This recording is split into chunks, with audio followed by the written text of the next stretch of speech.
Maljetti ijoolleen Oromoo Habaa'uun gaachana keenya jetti ijoolleen Oromoo Maljetti ijoolleen Oromoo Akkasii kun ummaan tana nama du'e akkatti fuunu dhabnee bitataa jirra. Anas maal lama maxxane. Dhaabbata dhaabbe. Wal lama dhaabbata yaa Rabbi. كثير نفر موت كلم ورمي كلم هذا موت واحد ثاني والله 2 نفر موت هذا دلهين ايه دلهين ما في جو لا دلهين اضرب كثير موت ليفي درين ليفي كثير موت هذا كثير ممكن ثاني هاي ورمي ايوه هذا كثير نما لماتو نما تكوتو دوه توني دامته كنا مغرنا مكوري دامه أمان تنا ديبي إكسيله nama amman tana nama lama dhahame sunis duutee jirti akkanaati qaraan jabaatee jira akkaataan itti dabarsanii jiru akkasii kun amman tana nama du'e akkatti fuunu dhabnee bitataa jirra ilmaan oromoodha akka biyyaayyaan warri biyyaa dhumaa jirra kunoo nama awwaalu jirra guyyaa jimmataa har'a guyyaa jimmaatti nama awwaalaa jirra namni kun dhawamaa jira akka biyyaayyaan warri yaman keessi akka nama waliin feene namni dhumaa jira bakka sanatti akkasiitis hin jenna نمط إنسانياني بس مع أولهم بس كدس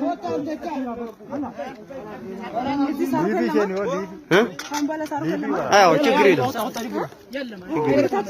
أبو دي دخلك أحد كاسة سنة ما دي سدي أبغى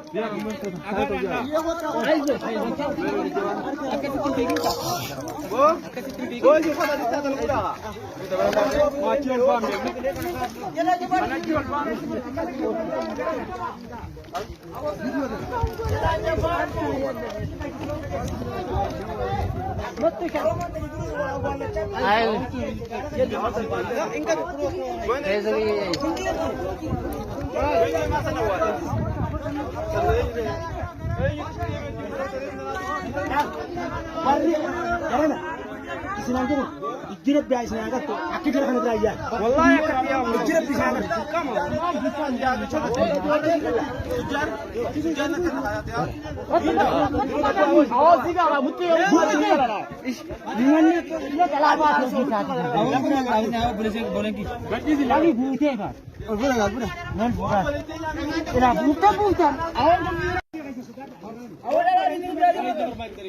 ها